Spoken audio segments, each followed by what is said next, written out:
August 19, 1944. Wehrmacht Headquarters, East Prussia. Inside the high-ceilinged war room at Hitler's Wolfschanze headquarters, maps were spread like battle scars across the oak tables. Around them stood the senior officers of the German Wehrmacht, their eyes trained not on a battlefield, but on a logistical map marked with Allied supply lines stretching back to Normandy. General Alfred Jodl tapped the table. "They've overreached," he said flatly. "Patton's Third Army is advancing too fast. The Americans have outpaced their fuel. It's mathematics, not warfare." To Jodl and the others, the math was undeniable. An armored division needed over 150,000 gallons of fuel daily. Patton had 12 divisions, and they were now over 400 miles from the Normandy coast. No military in history had sustained such a pace over such distance. Surely the American offensive was moments from collapse, but 125 miles away, 5,958 trucks were already roaring to life. Across newly captured French roads and through hastily repaired infrastructure, the Red Ball Express was beginning its run. It wasn't a train or a plane. It was a stream of trucks moving in endless one-way loops, hauling 12,000 tons of fuel, ammo, rations, and spare parts every single day to the front. American generals had thrown out traditional logistics doctrine. There would be no stops, no blackout discipline, no camouflage. The Red Ball trucks ran 24 hours a day, headlights on, fenders rattling, engines redlined, because stopping meant losing the war. The Germans had prepared for tanks, for infantry, for bombing raids. But not for this, not for logistics as a weapon. They had never imagined an enemy could supply its forces faster than they could fight, and they certainly hadn't imagined who would be driving. Roughly 75% of the Red Ball's 23,000 drivers were African American soldiers, men who were still segregated in the U.S. Army, often banned from combat, denied basic rights back home.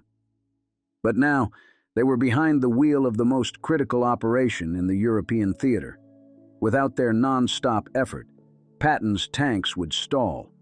His guns would fall silent. Instead, they kept rolling. These men didn't just drive, they improvised. They fixed breakdowns in the dark with no tools. They pushed burning trucks off the road, cannibalized wrecks for parts, laid new bypasses over rubble and shell holes. They turned chaos into continuity. The Germans watched in disbelief. From concealed positions, enemy observers reported headlights visible for miles, columns of trucks spaced seconds apart, with no attempt at camouflage. To the Wehrmacht, this was suicide. To the Americans, it was logistics with the safety off. It worked. Every day, Red Ball convoys delivered more fuel than some German armies had total. They moved ammo at a pace that let Patton's artillery fire without restriction. And they proved a truth that the Germans had refused to believe. You don't beat America by outmaneuvering them. You beat them by outproducing them. And that was impossible. As Patton surged forward, cutting through German defenses with unprecedented speed, the shock wasn't just tactical. It was psychological. The Germans realized they weren't fighting an army. They were fighting a machine. By the end of August, Red Ball drivers had moved nearly 90,000 tons. By mid-September, that number would top 400,000. Every mile advanced, every bullet fired, every German position overrun had a truck behind it, and those trucks had ghosts behind the wheel. Men who were told they didn't belong, who were denied medals and parades, but who delivered victory one gear shift at a time. The German generals had been right about the math. They just didn't understand who was doing the calculations. As the sun rose over Cherbourg on August 25, 1944, it illuminated a miracle in motion. Lined up bumper to bumper along hastily marked roads, nearly 6,000 olive-drab trucks idled like an army unto themselves. These were no ordinary convoys. They were the arteries of Patton's advance, the lifeblood of a military strategy no German general had prepared for. They bore the markings of a hastily birthed legend, the Red Ball Express. The Red Ball Express was more than logistics. It was defiance on wheels. At its core were 23,000 truck drivers, most of them young, most of them African American, all of them burning with the purpose of doing the impossible. For 82 relentless days, they would carry over 400,000 tons of supplies, covering more than 122 million ton miles. They operated on roads that were barely more than rubble, in trucks that were never meant to take such punishment, under conditions that tested the edge of endurance. And yet, they kept rolling. What sparked this audacious plan was desperation. Patton's Third Army had outrun its supply lines. Traditional depots and train lines couldn't keep up. Every hour lost meant tanks stalled and opportunities missed. But what military doctrine declared impossible, American ingenuity transformed into operational doctrine. A one-way highway system was sketched on the backs of maps, ignoring decades of European tactical precedent. The rule was simple: keep moving, no matter what. 2 parallel routes were marked, one for trucks heading east, one for empties returning west. Headlights blazed at night, blackout orders be damned. Every 5 minutes, a new convoy launched. No stopping except for fuel and emergency repairs. If a truck broke down and couldn't be fixed in 15 minutes, it was shoved into a ditch and the convoy rolled on. The speed and scale stunned even American observers. The first week alone saw nearly 90,000 tons delivered. Drivers averaged over 300 miles per round trip, often sleeping in their cabs, if at all. Maintenance crews lined the route every 50 miles, swapping out engines, changing tires, and making field repairs in the mud and rain. By September, some trucks had already worn through 3 complete sets of tires. The men behind the wheel? Many were teenagers. Most had never driven anything more powerful than a tractor back home. Some had lied about their age to enlist. They were underpaid, under-recognized, and segregated. Yet they became the very drivers of American victory. They painted slogans on their rigs: Hitler's worst nightmare, Patton's lifeline, and Red Ball or bust. These weren't just trucks. They were declarations. The Germans watched with disbelief. From camouflaged observation posts, Wehrmacht officers reported glowing rivers of headlights that stretched for 20 kilometers at a time. It violated every rule of military movement.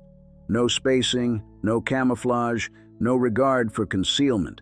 It looked reckless, it looked chaotic, and it worked. In East Prussia, General Heinz Guderian studied intelligence reports in disbelief. "No army can sustain such a pace," he said. "It's suicide." But it wasn't. It was industrial war, American style. Guderian had helped pioneer blitzkrieg, fast, overwhelming strikes, but he had never solved its Achilles heel, supply. Now the Americans were doing what even blitzkrieg never could, sustaining the momentum. German generals assumed mechanical failures, weather, and fuel shortages would bring the Red Ball to a halt. But the Americans had planned for that too. Mobile depots popped up every 25 miles. Fuel was delivered by tanker truck and even pumped through makeshift pipelines laid under newly repaired bridges. Some bridges had been rebuilt in less than a day by Army engineers. The Americans didn't wait for perfect. They made do, and they moved on. The brilliance of the system lay not in elegance, but in brute force efficiency. American planning accepted that 30% of the trucks might be out of service on any given day, so they sent more. They calculated for 20% fuel loss due to leaks or theft, so they carried surplus. They anticipated human exhaustion, so they trained replacements every 48 hours. And through it all, the drivers kept going. Men like Private Leroy Thompson, who drove 20-hour shifts through rain and mud without sleep. Or Corporal Charles Rivers, who once piloted his truck through enemy shell fire to deliver ammunition to an outpost, refusing to turn back even as explosions lit the night. These weren't isolated incidents. They were the standard. For the African American drivers especially, the Red Ball Express was both duty and proof.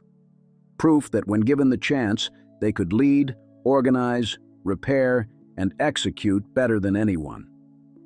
In a segregated army that often relegated them to menial tasks, these men proved indispensable. They didn't just meet expectations, they shattered them. Many German POWs were assigned to load and unload these trucks under supervision. What they saw shocked them. Black sergeants giving orders, managing logistics, speaking fluent English, doing the math faster than German officers. Nazi racial doctrine had taught them such things were impossible. The Red Ball proved otherwise. Beyond the battlefield, the psychological impact was immense. In occupied French towns, children would gather by the roadside to watch the endless procession. Red Ball drivers often tossed candy, soap, and rations, tiny gestures that turned local hearts. For years, these people had known scarcity. Now they saw an army so rich in supplies, it could give food away. It was the kind of propaganda you couldn't manufacture. German civilians and soldiers alike came to fear the sound of trucks more than tanks. At night, the endless drone of motors signaled not just movement, but inevitability. The Americans were coming, and they wouldn't stop. Inside the German high command, the numbers were finally sinking in. Patton wasn't slowing down. His units were advancing 40 to 60 miles per day, double what any general thought possible. His tanks didn't idle, they accelerated, and they were never without fuel. One German colonel was overheard saying, "It's not the guns that kill us, it's the gasoline." By mid-September, Wehrmacht intelligence was in full panic. They had assumed American logistics would follow European norms. Instead, they were watching a nation wage war with conveyor belts and shipping manifests. The Americans weren't just fighting, they were flooding the battlefield. What scared the Germans most wasn't the volume, it was the confidence. American units often broadcast their positions openly, without encryption, daring the enemy to try and catch them. It wasn't bravado, it was logistics. And that's what made the Red Ball Express so terrifying. It wasn't a secret weapon, it was an open one, visible from space, audible from miles away, rolling forward every minute of every hour. It didn't need stealth. It had volume. It had speed. It had inevitability. The German generals who had laughed at American inefficiency were now silent. Their railways lay in ruins. Their horse-drawn wagons couldn't keep up. Their own fuel was gone. And yet, the Americans rolled on. At the heart of it all were the men in the cab, men who fought with gears and grease, with focus and fatigue, with an understanding that every load they carried brought the war one day closer to ending. They weren't warriors in the traditional sense. They carried no rifles, but they were every bit soldiers.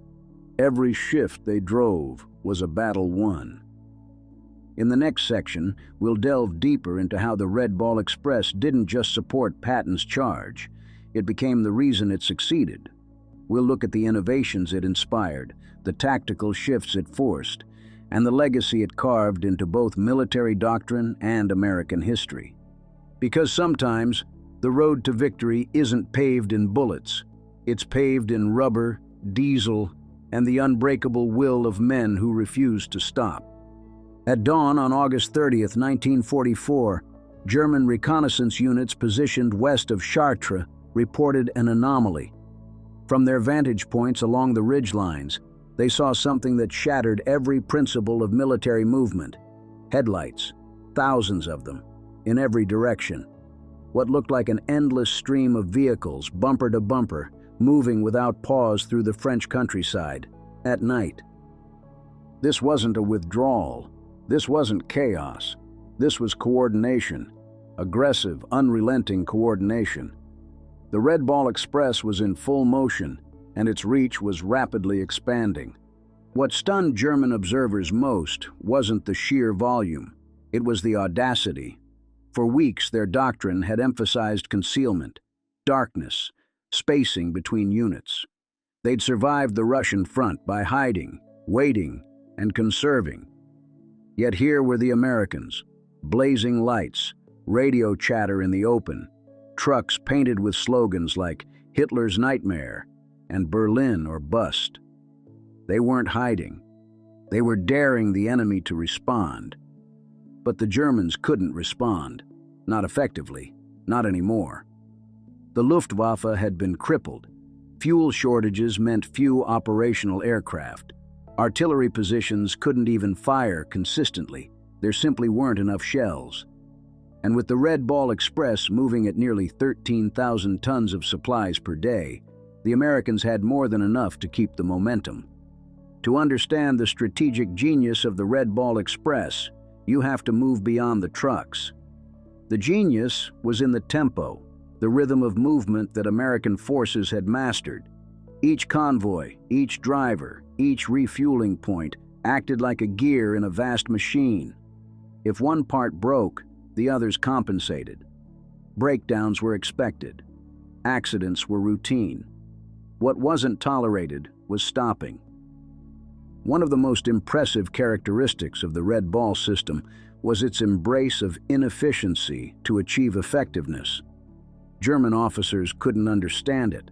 They saw American drivers abandoning disabled trucks, tossing tires aside, swapping engines in fields.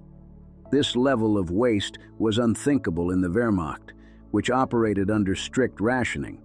But the Americans had discovered a brutal truth of modern war. If you can afford to waste, you can afford to win.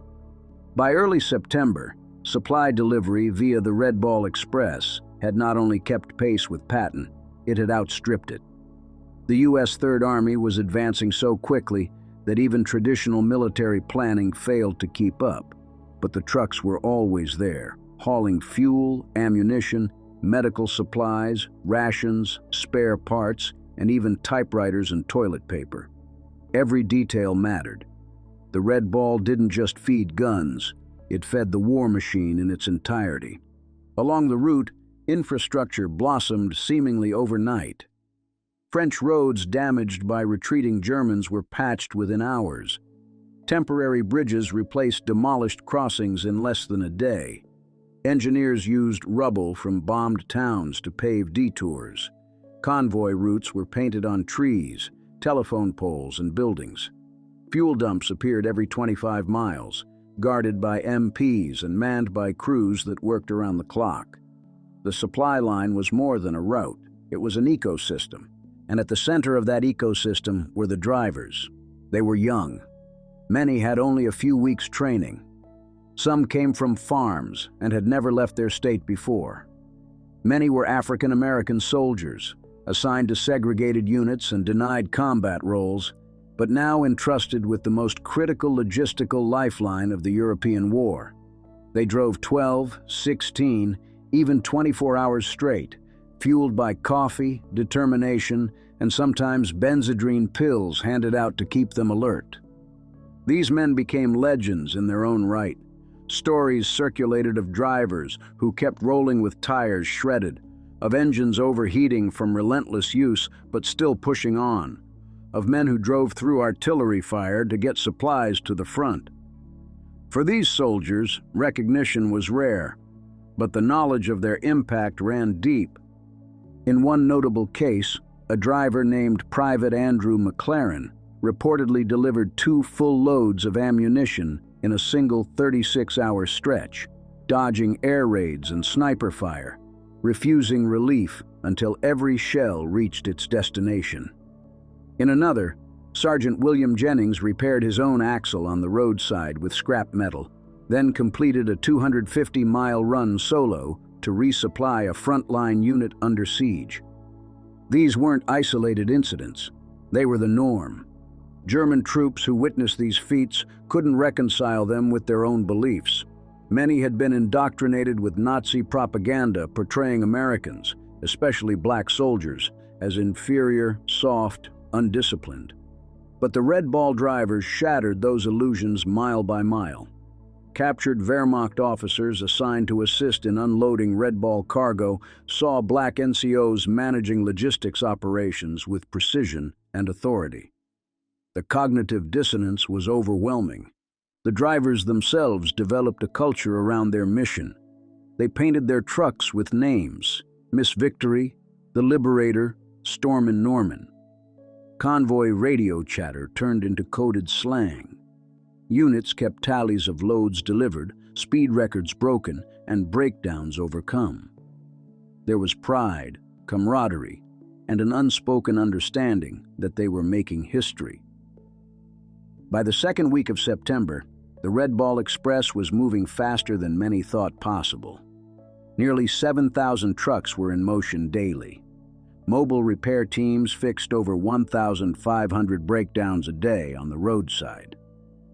Spare parts were stripped from deadline trucks and passed up the line like surgical tools in an operating room.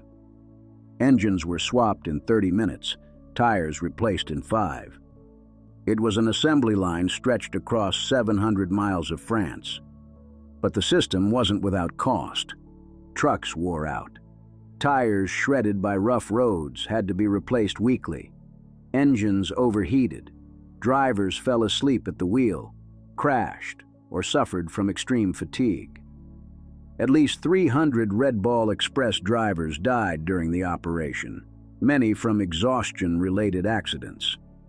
But still, they rolled. The mission demanded it. Every gallon of fuel, every crate of shells, every box of rations had a destination, and someone was counting on it arriving on time. When the German command began seeing the full picture, panic set in. They had believed that logistics would be America's weakness. Their analysts had predicted the Third Army would stall by late August. Instead, Patton was breaching German lines, fueled by a logistical miracle.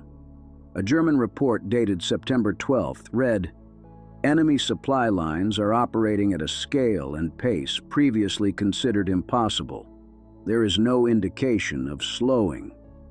Fuel depots are reportedly being established at the battalion level, 25 miles from the front. Our supply system cannot match or intercept such throughput." Even Hitler took notice. In a rare admission, he reportedly raged during a late-night briefing. "They're not fighting us. They're feeding themselves to the front. It's madness, and it's working." By September 15th, the Red Ball Express had become more than a supply system. It was psychological warfare. German soldiers spoke of the constant rumble of engines that never stopped, even in darkness. Rumors spread through German lines of convoys so massive they stretched from one end of France to the other. Many assumed the Allies had 10 times the actual number of vehicles. The illusion worked in the Allies' favor. Meanwhile, the Americans adjusted and innovated. When routes became congested, they created new ones. They dubbed them White Ball, Green Diamond, and Red Lion, alternate expressways that extended the system, allowing for flexibility when fronts shifted or roads degraded. Every problem was met with adaptation, every challenge with brute force ingenuity. The final and perhaps most profound achievement of the Red Ball Express wasn't just military, it was moral. These drivers, many of whom had faced segregation and discrimination at home, became the indispensable link in America's war effort. They didn't just support the front, they kept it alive. They drove through enemy territory, bombed out towns, freezing rain, and fog so thick you couldn't see 10 feet ahead. They did it because no one else could, and because someone had to. As Patton's tanks roared eastward, smashing through German defenses, it wasn't just American might that propelled them. It was American will.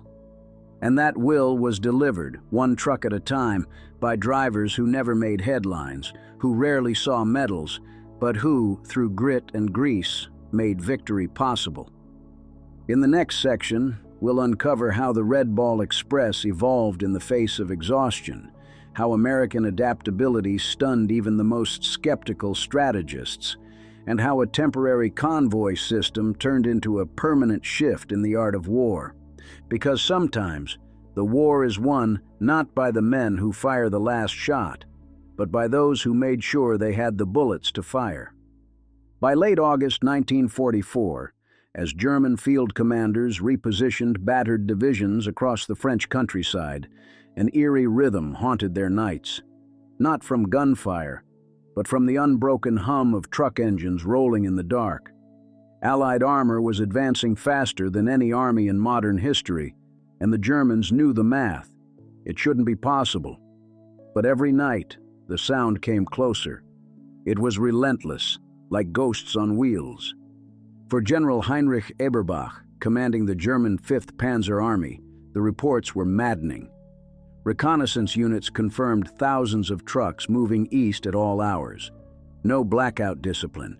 Headlights blazed like fireflies swarming the horizon. "No army moves like this," he wrote to headquarters. "It is not strategy. It is industry." That industry had a name, the Red Ball Express. A patchwork miracle of American logistics, the Red Ball Express had grown from a desperate gamble into the backbone of Allied momentum.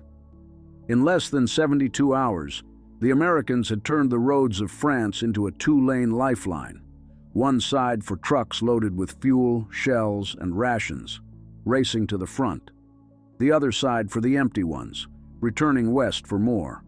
The convoy never slept. Drivers worked in shifts, but many ignored them. They popped Benzedrine, guzzled black coffee, and kept driving. Accidents were common. Trucks overturned on tight turns.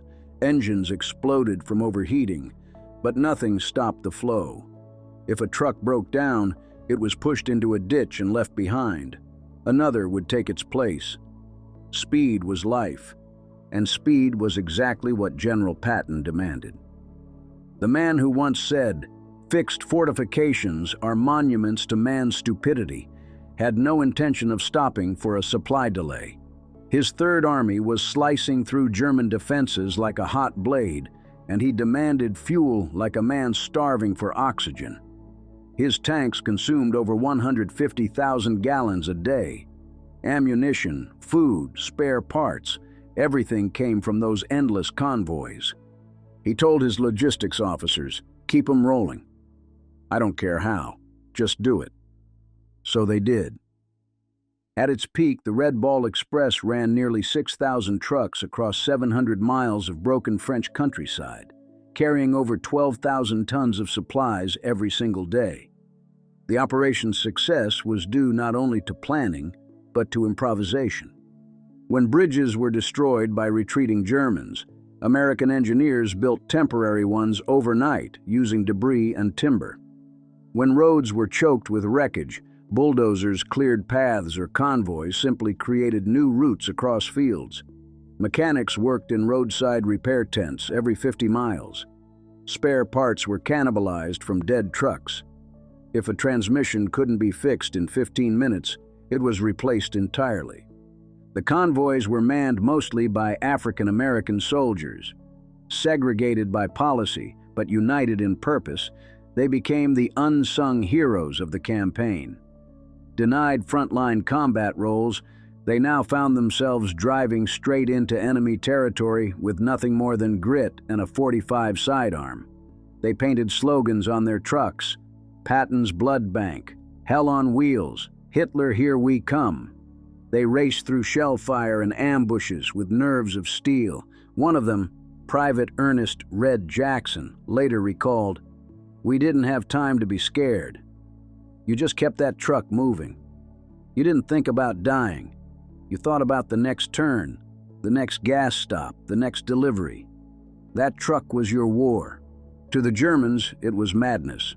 In one intercepted radio transmission, a German commander near Chartres said, "Americans drive their supply trucks as if we don't exist. We see convoys with no camouflage, no spacing.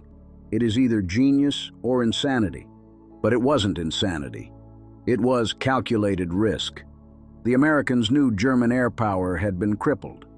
The Luftwaffe, once dominant, had been gutted by losses in Russia and relentless Allied bombing.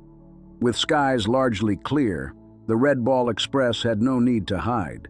They lit the roads like a freeway, daring anyone to attack. Few did. Instead, the real battle was against time, terrain, and exhaustion. By early September, the supply chain was nearing its breaking point. Patton had pushed so far east that convoys now had to drive 700 miles round trip. Drivers were collapsing from fatigue. Truck parts wore out faster than they could be replaced. Yet the system adapted again.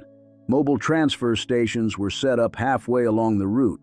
Instead of running the full distance, drivers could hand off cargo midpoint like a relay race.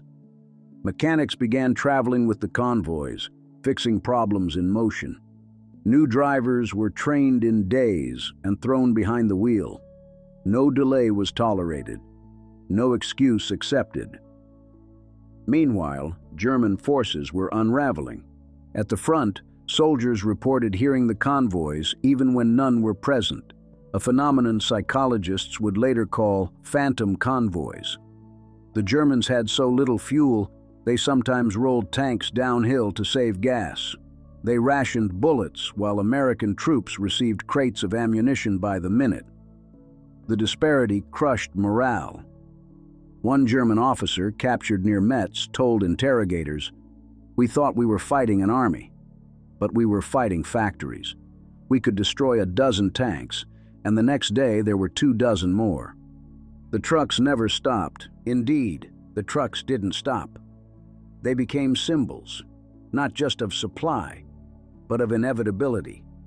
To French civilians, the convoys represented freedom in motion. Children lined the roads, waving at the drivers. Farmers offered water and bread. One local mayor wrote, "We heard the Americans before we saw them. First the trucks, then the tanks, then our liberation." Inside the American ranks, pride soared. Truck drivers who had been dismissed as rear echelon support now realized they were the hinge of victory. Their grit, their endurance, their sheer stubbornness was what kept the Third Army moving. And with each delivery, they were rewriting what logistics could mean in war. The military had a saying, "Amateurs talk strategy. Professionals talk logistics." The Red Ball Express made that plain. By the end of its 82-day run, the operation had delivered over 412,000 tons of supplies, consumed 57 million gallons of fuel, and worn through 180,000 tires. It cost America $100 million, but saved countless lives by keeping the advance moving. And it shattered any illusion German generals had about Allied weakness. They had laughed at American logistics. Now they weren't laughing anymore. In fact, they were surrendering to an army that advanced not with perfect tactics, but with perfect supply. The Red Ball Express didn't win medals. It didn't make headlines. But its roar echoed louder than any tank shell. It was the hum of victory, delivered 5 minutes apart, 24 hours a day. And it was only just getting started. The roar of the engines didn't just carry fuel and ammunition. It carried a message. It announced the dawn of a new kind of warfare. The Red Ball Express had become more than a supply route. It was a symbol of unstoppable momentum. And for the German commanders, it was the moment they realized their old rules no longer applied. By early September 1944, the convoys were a fixture across northern France. Every bend in the road held the leapfrogging columns of olive-drab trucks marked with a red ball, weaving ahead of tanks, crossing bridges under repair, and driving through towns still smoking from retreating German units. The logistics loop, one way out, the other back empty, was humming like a machine built for war. For the American drivers, many of whom were barely 20 years old, the mission felt simple: keep going. They learned early that the advance of George S. Patton's Third Army depended not on bold flanking maneuvers, but on the arrival of fuel and shells. On the open road, they found their battlefield, not against tanks or fighters, but against time, distance, terrain, and fatigue. One African-American driver later said, "Our job was routine only in the sense that every day we knew what had to happen. The trucks had to roll, no matter what." The Germans watched with growing alarm. Intelligence officers intercepted reports. Routes that were supposed to break down under loads simply got stronger. Bridges destroyed by retreating units were rebuilt overnight. Alternate roads were bulldozed through rubble fields. Maintenance units replaced engines in hours, swapped tires in minutes. German doctrine insisted that mass advances failed when supply lagged. The Red Ball ignored that rule. At the front lines, German panzer crews heard the thunder of trucks more often than the whine of Allied aircraft. Some claimed they could hear the Red Ball convoys at night, the low drone of diesel engines cutting through the darkness. It became a psychological weapon. One captured German officer admitted, "We could cope with tanks and planes. We could not cope with the highways that never stopped." The scale of the effort was staggering. The best documented figures show that, at its peak, the Red Ball Express operated nearly 6,000 vehicles and delivered about 12,500 tons of supplies a day. Yet these numbers only scratch the surface of what unfolded. The artificial rhythm of the convoys, every 5 minutes a new truck launched, daylight and darkness blurred, drivers sleeping on their cabs, mechanics repairing on the move, gave the advance of Allied forces an energy the German commanders couldn't match. They were still trying to follow pre-war drills. The Americans weren't. They were improvising. One convoy driver, Staff Sergeant Chester Jones, remembered a colleague who simply couldn't exit the convoy for 100 miles because of backlog.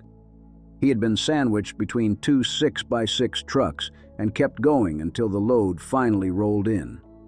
These small stories multiply into a mosaic of heroism and industrial will. But there was a cost. The trucks wore out at a rate that would have ground any other army to a halt. Engines overheated, tires shredded on rough roads. Drivers suffered exhaustion and fatigue. Records show that by late August, the U.S. armies in northern France were consuming 800,000 gallons of gasoline a day. One German analysis noted, "The Americans destroy more trucks weekly than we field in a month, yet their supply increases." The insight chilled German staff. They had prepared for attrition. The Allies prepared for replacement. What made the Red Ball Express even more remarkable were the men behind the wheel. Virtually 3/4 of the drivers were African American. In an army still segregated, denied combat roles, they now held one of the most critical assignments of the war. They carried ammunition for tanks, gas for trucks, food for the frontline infantry, and they did so in what many considered the most dangerous service role of all. Their service cracked open long-held racial assumptions. German prisoners watched as black NCOs directed convoys, organized loads, and maintained discipline. For a regime that preached racial purity, the reality was disquieting. In the broader picture, the Red Ball Express also changed how war was fought. It demonstrated that speed and volume of supply could override battlefield tactics. The frontline soldier still mattered, but without fuel, ammunition, and parts, he was reduced to waiting. Patton's armor may have snarled the German lines, but it was the trucks that ensured the snarling kept going forward. As the route extended deeper into France and toward Belgium, the corridor of logistics lengthened. The Americans adapted. When breakdowns increased, driver reliefs rotated more frequently. When bridges were destroyed, engineers bypassed them within hours. When roads clogged, alternate loops were painted on signposts and trucks rerouted. The Germans, watching this flexibility, realized they were being out-logisticsed, not just out-fought. One German general later admitted to his captors, "Up to now, we fought armies. Here we fight factories on wheels that never sleep." The human dimension of the story is important. Think of the family back home who watched a son enlist, perhaps hoping he'd fight. Instead, he found himself driving a truck across France, but he knew every mile mattered. Think of the veteran today, whose father once spoke of the endless nights on the road, the endless convoys. This is his story. The trucks didn't just move freight, they moved history. And for the Germans who surrendered, the image stayed with them. Not a shattered city, not a broken gun, but mile after mile of trucks, wheels turning, lights blazing, supply never ending. They arrived believing in their invincible doctrine. They left understanding its hollowness. As we move into the final section, we bring the pieces together. How logistics triumphed, how the men behind the wheels turned into legends, and how the families of veterans carry that legacy today. The frontline soldier is honored, but let us also not forget the quiet driver in the night, the mechanic replacing a transmission by lantern light, the convoy that didn't stop when others did. Because in the end, victory is not only about guns, it's about motion. They say the thunder of guns wins battles, but the endless rumble of wheels, miles long, won the war. Those olive-drab trucks of the Red Ball Express weren't just moving fuel, ammunition, food. They were moving hope, momentum, victory. For the veterans who pressed the pedals, greased the axles, loaded the crates, and for their families watching from home, this was the war behind the war, the unstoppable flow that enabled the frontline soldier to keep fighting. To the young man who drove a 2.5-ton deuce and a half across bomb-scarred France, this isn't just history, this is your story. To the daughter, son, grandson, or granddaughter of a Red Ball driver, mechanic, or support crew member, this is your legacy. And to the veterans still with us and those who have passed, your service is more than remembered. It's foundational. Without you, the tanks would have stalled, the infantry might have hesitated, the war might have dragged on. Instead, the war ended, and freedom endured. Think of what you built, a system that defied doctrine. The German generals laughed at the idea. Trucks alone cannot win wars, they believed. By November 16, 1944, the Red Ball Express had transported over 400,000 tons of supplies. It had consumed more fuel than some armies did in months. It had worn out tens of thousands of tires. Yet it had no pause, no surrender. It proved that the machine that sustains an army can be as lethal as the one that fires the shot. For families of veterans, when your grandfather, grandmother, father, or mother spoke little of what they did, know this: every silent mile they drove, every night when they replaced a tire by lamplight, every moment of exhaustion and risk, they were writing history in motion. The powerful roar they heard wasn't just the engine, it was the voice of Allied victory. It's the same roar we honor today. To the veteran, you served when others couldn't. You carried not just crates, but confidence. You didn't fight in the tanks or fly the fighters, but your move made the fighting possible. You kept the gears turning while the battle raged elsewhere. And your story, often unsung, deserves the spotlight. If you're watching, maybe the memories are dim, the details fade, but the impact is clear. You helped win a war. You helped save lives. On behalf of those who followed, thank you. And to the families, thank your veteran. Ask them what the highway looked like, what the night felt like, what they saw in the convoy's lights, because those stories are bridges between generations. Before you go, here's a request. Please like this video to show we honor every kind of service, not just in the cockpit or on the front line, but on the road behind it. Subscribe to our channel so we keep telling these ghosts of World War II stories, so future generations know that war was won, not just by soldiers on the battlefield, but by those who kept them moving. And comment below. Write one word that you feel captures the spirit of your veteran. Maybe it's relentless, maybe rolling, maybe grit. Pick the word that honors their journey. To the veterans, your wheels may rest now, but the track you laid leads straight into history. To the families, your pride is well placed. And to all of us, whenever we hear the hum of a highway, the engine's steady drone, we might just think of those convoys, those drivers, those nights when motion itself became victory. In the end, the greatest weapon wasn't just the tank or the plane. It was the road. It was the truck. It was the men who kept them rolling. The German generals stopped laughing when they realized you couldn't stop what you couldn't catch, and you kept rolling. Now, we honor that.